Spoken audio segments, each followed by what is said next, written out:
اچھا، سردیوں میں جب درجہ حرارت ذرا سا گرتا ہے تو مطلب ہم سب تو کئی سویٹر پہن کر رضائیوں میں چھپنے کی کوشش کرتے ہیں۔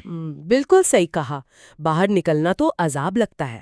ہاں، لیکن ذرا سوچیں کہ اگر کوئی کسی ایسی جگہ پر ہو جہاں درجہ حرارت -30 ڈگری ہو۔ -30؟ یہ تو سوچ کر ہی کپ کپی طاری ہو جاتی ہے۔ ہے نا؟ تو آج ہم اسی پر بات کر رہے ہیں۔ چین کا شہر ہاربن، جسے دنیا بجا طور پر آئس سٹی یا برف کا شہر کہتی ہے۔ واقعی ایک دلچسپ شہر ہے۔ بالکل، اور ہمارا مقصد آج یہ جاننا ہے کہ کیسے اتنی شدید اور جمتی ہوئی سردی کوئی آفت بننے کے بجائے آرٹ اور کلچر کا ایک شاندار مرکز بن جاتی ہے۔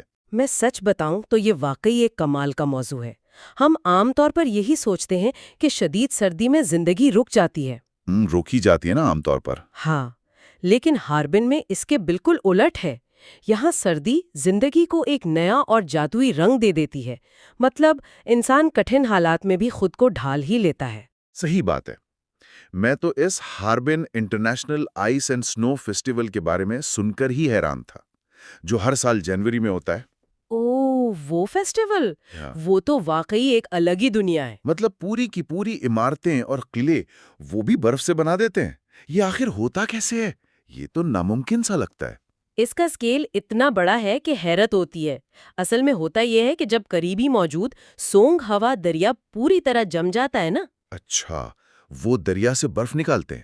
ہاں بالکل، دریا سے برف کی بہت بڑی اور بھاری سلیں کاٹ کر نکالی جاتی ہیں، اور یہ کوئی عام برف نہیں ہوتی۔ عام برف نہیں ہوتی تو پھر کیسی ہوتی ہے؟ یہ شیشے کی طرح بالکل شفاف ہوتی ہے۔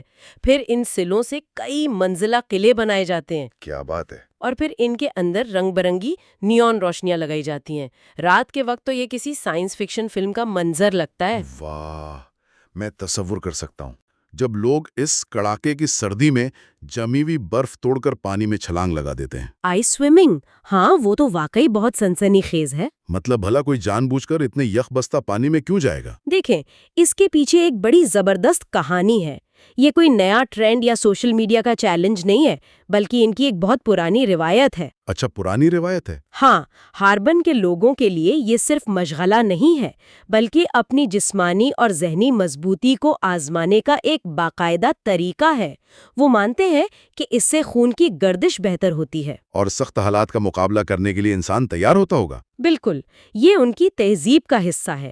وہ ثابت کرتے ہیں کہ وہ سردی سے ڈر کر چھپتے نہیں، بلکہ سینہ تان کر اس کا سامنا کرتے ہیں۔ یہ ہمت تو واقعی کمال ہے۔ ایک اور چیز جو ہاربن کے بارے میں بہت مشہور ہے، وہ اس شہر کا نظارہ ہے۔ ہاں، اس کا آرکیٹیکچر۔ بالکل، تصویروں میں دیکھیں تو یہ چین کا شہر کم اور یورپ کا کوئی علاقہ زیادہ لگتا ہے۔ سرخ اینٹوں والی عمارتیں اور سبز گنبد۔ دراصل اس کے پیچھے ایک لمبی تاریخ ہے۔ ہاربن ایشیا کے اندر ایک چھوٹا سا روس محسوس ہوتا ہے۔ اس شہر کی تعمیر میں روسی کلچر کا بہت بڑا ہاتھ ہے۔ روسی کلچر کا؟ یہ تو بڑی دلچسپ بات ہے۔ ہاں، سینٹ صوفیہ کیتھیڈرل اس کی سب سے شاندار مثال ہے۔ جب اس کی سرخ اینٹوں اور سبز گنبدوں پر سفید برف گرتی ہے تو وہ منظر دیکھنے کے لائق ہوتا ہے۔ واہ! اور اسی روسی اور مقامی کلچر کے ملاپ سے ایک اور بڑی دلچسپ چیز نکلی ہے، جسے برف کے فانوس یا آئس لانٹرنز کہتے ہیں۔ برف کے فانوس؟ یہ موم بتی کی گرمی سے پگھل نہیں جاتے؟ یہ عجیب سا آئیڈیا کیسے شروع ہوا؟ اس کی شروعات کا قصہ بڑا دلچسپ ہے۔ پرانے وقتوں میں وہاں کے مقامی مچھیرے سردیوں میں دریا پر مچھلیاں پکڑنے جاتے تھے۔ اور ہوائیں تیز ہوتی ہوں گی؟ اتنی تیز کہ ان کی لالٹین یا موم بتی بار بار بجھ جاتی تھی۔ تو انہوں نے ایک دیسی حل نکالا۔ وہ بالٹی میں پانی بھر کر اسے جمنے کے لیے چھوڑ دیتے۔ اچھا۔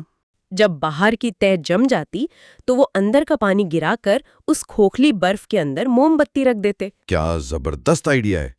برف کی وجہ سے روشنی بھی پھیل رہی ہے اور شعلہ ہوا سے بھی بچ رہا ہے۔ ہاں، اور آج مچھروں کی وہی چھوٹی سی ضرورت ایک بہت بڑا اور خوبصورت تہوار بن چکی ہے۔ ضرورت ایجاد کی ماں ہے، یہ محاورہ یہاں بالکل فٹ بیٹھتا ہے۔ ویسے جب یہ سونگھاوا دریا پوری طرح جم جاتا ہے تو مچھلیوں کے علاوہ بھی وہاں بہت کچھ ہوتا ہے نا؟ بالکل، وہ پورا دریا ایک وسیع اور قدرتی سکیٹنگ رنک میں بدل جاتا ہے۔ لوگ وہاں سلیڈنگ کر رہے ہوتے ہیں، آئس سلائیڈز پر مزے لے رہے ہوتے ہیں۔ اور سنو بائکس بھی چلا رہے ہوتے ہیں۔ ہاں، اور اس سارے ایڈونچر کے بعد جب بھوک لگتی ہے تو یہاں کا کھانا بھی ایک الگ ہی تجربہ ہے۔ -30 ڈگری میں تو کسی بھی گرم چیز کی قیمت سونے کے برابر لگتی ہوگی۔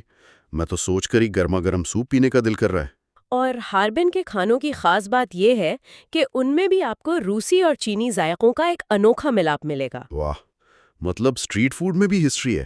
بالکل، سڑک کنارے سٹالز پر ملنے والے گرما گرم ڈمپلنگز اور سوپ نہ صرف اس سخت سردی کو مات دیتے ہیں بلکہ اس سفر میں ایک خاص مٹھاس بھر دیتے ہیں۔ تو آج کی اس گفتگو سے یہ بات صاف ظاہر ہوتی ہے کہ ہاربن محض برف کا شہر نہیں ہے۔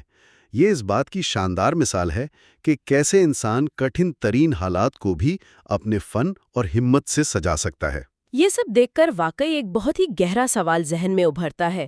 کیا یہ ممکن ہے کہ انتہائی سخت اور کٹھن موسمی حالات ہی انسان کی تخلیقی صلاحیتوں کو اپنے عروج پر پہنچاتے ہوں؟ کیا سکون کے بجائے یہی وہ کڑی شرائط ہیں جو انسان کو حیرت انگیز روایات قائم کرنے پر مجبور کرتی ہیں؟ یہ یقیناً ایک ایسا پہلو ہے جس پر بہت گہرائی سے غور کیا جا سکتا ہے۔